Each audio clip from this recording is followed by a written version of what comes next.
Okay, ഞാൻ വരാം. Shri Suresh Mathew sir, താങ്കൾ പല ചാനലുകളിലും അഭിമുഖം കൊടുത്തപ്പോൾ പറഞ്ഞ കാര്യം തന്നെയാണ്. എങ്കിൽ കൂടി ഈ വിഴിഞ്ഞം വഴി സാധനങ്ങൾ കയറ്റി അയക്കുമ്പോൾ ഉണ്ടാകുന്ന നേട്ടങ്ങൾ എന്തൊക്കെയാണ്? ഒന്ന് നമ്മുടെ പ്രേക്ഷകർക്കായിട്ട്.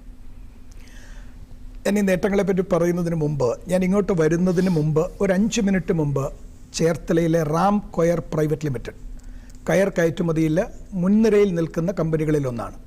അതിൻ്റെ ഓണർ, അതിൻ്റെ പാർട്ട്ണർ ശ്രീ വിനോദ് കുമാർ എന്നെ വിളിച്ചിട്ട് ചോദിച്ചു, ഇന്ന് ഞാൻ അഭിമുഖം കണ്ടു, എനിക്ക് എത്രയും പെട്ടെന്നൊരു 8 കണ്ടെയ്നർ കൊയർ റോട്ടർഡാം പോർട്ടിലെത്തിക്കണം, വിഴിഞ്ഞത്ത് നിന്ന് അതിനുള്ള സർവീസ് ഉണ്ടോ എന്നൊന്ന് ദയവായി തിരക്കി പറയാമോ എന്ന് എന്നോട് ചോദിക്കുകയാണ്. കാരണം അദ്ദേഹത്തിൻ്റെ കോൺട്രാക്റ്റ് ഉള്ളതാണ്. ആ കോൺട്രാക്റ്റിന് മുമ്പ് അദ്ദേഹത്തിന് അവിടെ ഇത് എത്തിക്കേണ്ടതാണ്. ഇത് കൊച്ചി വഴി അദ്ദേഹം അയച്ചാൽ, കൊച്ചിയിൽ നിന്ന് ഞാനോ അദ്ദേഹമോ അല്ലെങ്കിൽ ഞങ്ങളെപ്പോലുള്ള മറ്റ് കമ്പനികളോ അയച്ചാൽ, കൊച്ചിയിൽ നിന്ന് ഇപ്പോൾ തിരുവനന്തപുരത്തു നിന്നുള്ള കമ്പനിയാണെങ്കിൽ കൊച്ചി വരെ എത്തണമെങ്കിൽ ഒരു 35,000 രൂപയോളം ഇതിന് ട്രെയിലർ, അതിൻ്റെ ജനറേറ്റർ, ഈ വാടക ഇനത്തിൽ നമുക്കൊരു 35,000 രൂപയോളം ചെലവഴിക്കേണ്ടി വരും. അവിടെ നിന്ന് ഇത് കൊച്ചിയിൽ ചെന്നാൽ ചിലപ്പം വെസൽ വരുന്നത് വരെ, കപ്പൽ വരുന്നത് വരെ 4-5 ദിവസം അവിടെ കാത്തു കിടക്കേണ്ടി വരും. അത് 7 ദിവസത്തിന് മുകളിൽ കാത്തു കിടന്നാൽ അവിടെ ഡിറ്റൻഷൻ ചാർജ് കൊടുക്കേണ്ടി വരും.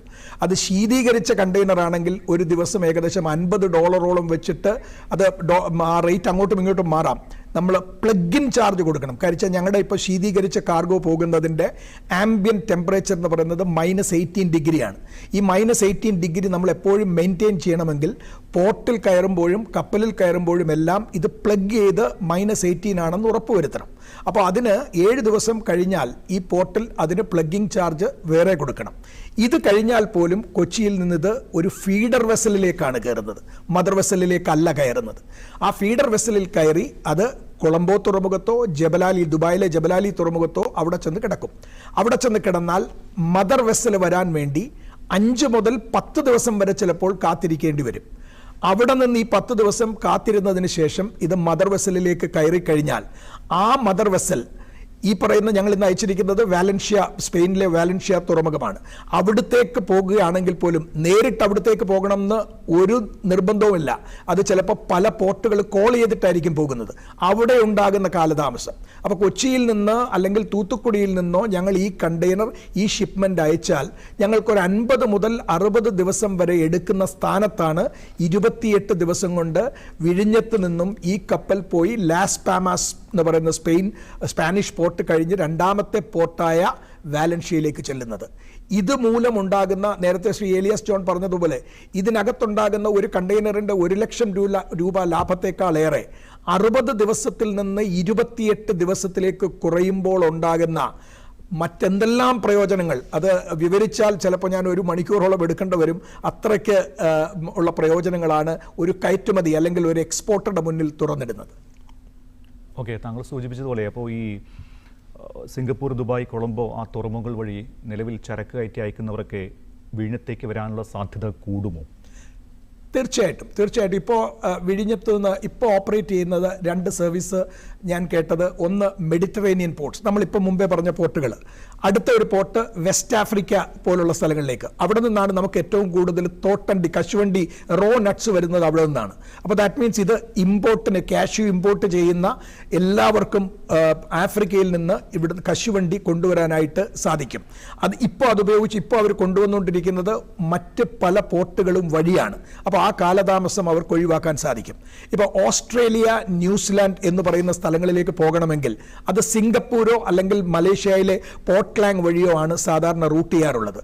ഇതിനെ ഒഴിവാക്കി ഇവിടെ നിന്ന് ഡയറക്റ്റായിട്ട് ഓസ്ട്രേലിയയിലേക്കും ന്യൂസിലാൻഡിലേക്കും സർവീസുകൾ ഉണ്ടാകുമ്പോൾ, പ്രത്യേകിച്ചും അദാനി, ഞാൻ മനസ്സിലാക്കുന്നത് ഓസ്ട്രേലിയയിലെ പോർട്ടിലെ ടെർമിനലുകൾ ഇപ്പോൾ അദാനി ഓപ്പറേറ്റ് ചെയ്യുന്നുണ്ട്. അപ്പോൾ അവരെ സംബന്ധിച്ചിടത്തോളം അത്രയും ഇൻ്റർനാഷണൽ നെറ്റ്വർക്ക് അവർക്കുള്ളത് കൊണ്ട് നേരിട്ട് വരുമ്പോൾ നമ്മൾ സിംഗപ്പൂരിനെ ഒഴിവാക്കുമ്പോൾ, പോർട്ട്ലാൻഡിനെ ഒഴിവാക്കുമ്പോൾ 20-25 ദിവസത്തെ ലാഭമാണ് ഒരു ഷിപ്മെൻറ്റിൽ ഉണ്ടാകുന്നത്. എക്സ്പോർട്ടിൽ ഏറ്റവും പ്രാധാന്യം എന്ന് പറയുന്നത് സമയമാണ്. Time is money. ആ സമയം നമുക്ക് കുറയ്ക്കാൻ സാധിച്ചാൽ അതുകൊണ്ട് നമുക്കുണ്ടാകുന്ന പ്രയോജനങ്ങൾ നിരവധിയാണ്. ഓക്കെ, താങ്കൾ വിഴിഞ്ഞത്തിൻ്റെ ഒരുപാട് സാധ്യതകൾ പറഞ്ഞപ്പോൾ ഈ എക്സ്പോർട്ട് മേഖലയിലേക്ക് പുതിയൊരാൾ കടന്നു വരികയാണെങ്കിൽ അയാൾക്ക് ഇപ്പോഴത്തെ സാധ്യത എത്രത്തോളം പ്രയോജനപ്പെടുത്താൻ കഴിയും? ഏതൊക്കെ മേഖലകൾ ഉപയോഗിക്കാൻ കഴിയും? അല്ല, ഇത് ഞാൻ സംസാരിക്കുന്നത് ഒരു ഭക്ഷ്യ വിഭവം എക്സ്പോർട്ട് ചെയ്യുന്ന ഒരാളുടെ പെർസ്പെക്റ്റീവിൽ നിന്നാണ്. പക്ഷേ ഇതൊന്നുമല്ല ഇതിൻ്റെ സാധ്യതകൾ. ഇപ്പോൾ ഒരു കണ്ടെയ്നർ, ഇപ്പോൾ ഇവിടുന്ന് ഒരു ഷിപ്മെൻറ്റ് വരുമ്പോൾ നേരത്തെ പറഞ്ഞ പോലെ നമുക്ക് അനുബന്ധ സൗകര്യങ്ങൾ ഇപ്പോൾ ഒന്നുമില്ല. ഈ അനുബന്ധ സൗകര്യങ്ങൾ ഉണ്ടാകുമ്പോൾ ആദ്യം ഉണ്ടാകേണ്ടുന്നതാണ് വെയർഹൗസുകൾ. അതൊരു വെയർഹൗസ് അല്ല, ഡസൻ കണക്കിന് വെയർഹൗസുകൾ. Container freight stations. ഇപ്പോൾ ഞങ്ങളുടെ നിലമേൽ എക്സ്പോർട്സ് എന്ന് പറയുന്ന സ്ഥാപനം ഗവൺമെൻറ് ഓഫ് ഇന്ത്യയുടെ സ്റ്റാർ എക്സ്പോർട്ട് ഹൗസ് രജിസ്ട്രേഷനുള്ള അപ്രൂവൽ ഉള്ളതാണ്. ഞങ്ങൾക്ക് കസ്റ്റംസിൽ നിന്ന് ഞങ്ങളുടെ കണ്ടെയ്നർ ഞങ്ങൾക്ക് തന്നെ സീൽ ചെയ്യാനുള്ള സെൽഫ് സീലിംഗ് പെർമിഷൻ ഉള്ളവരാണ് ഞങ്ങൾ. അതേപോലെ ഇതില്ലാത്ത കുറേ അധികം സ്മോൾ സ്കെയിൽ ആയിട്ടുള്ള ആൾക്കാരുണ്ട്. അവരൊക്കെ ഈ ചരക്ക് ഈ കണ്ടെയ്നർ ഫ്രൈറ്റ് സ്റ്റേഷനിൽ കൊണ്ടുവച്ചിട്ട് അവിടെ വെച്ചായിരിക്കും കണ്ടെയ്നറിലേക്ക് ലോഡ് ചെയ്യുന്നത്. അവിടെ വെച്ച് കസ്റ്റംസിൻ്റെ സാന്നിധ്യത്തിൽ കണ്ടെയ്നറിൽ ലോഡ് ചെയ്തിട്ടായിരിക്കും ഇത് പോകുന്നത്. അപ്പോൾ ഇത് വരാൻ പോകുന്ന കണ്ടെയ്നർ ഫ്രൈറ്റ് സ്റ്റേഷനുകൾ ഒന്നായിരിക്കത്തില്ല വരുന്നത്, ഡസൻ കണക്കിന് കണ്ടെയ്നർ ഫ്രൈറ്റ് സ്റ്റേഷനുകൾ ഉണ്ടാകും.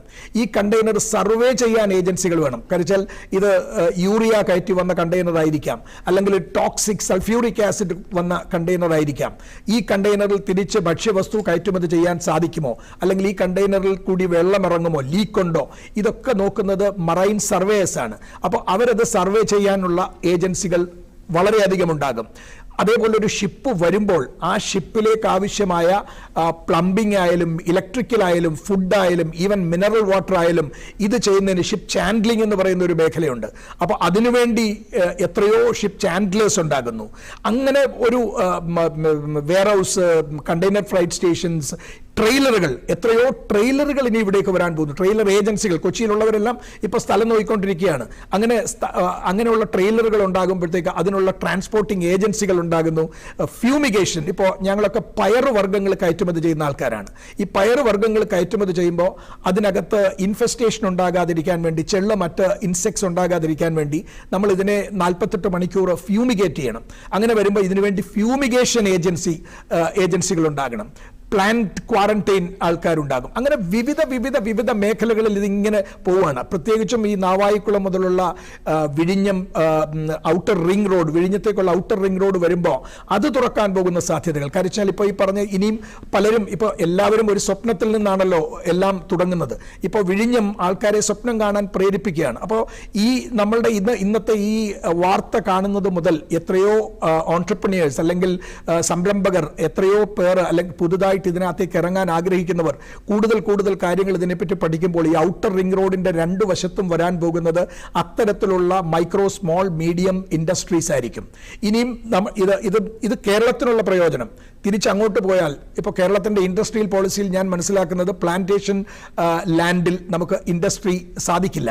ഇപ്പോൾ ഞാൻ മനസ്സിലാക്കുന്നത് ആ പുതിയ ഇൻഡസ്ട്രിയൽ പോളിസിയിൽ അതിനൊരു വ്യത്യാസം വരാൻ പോകുന്നു എന്നാണ്.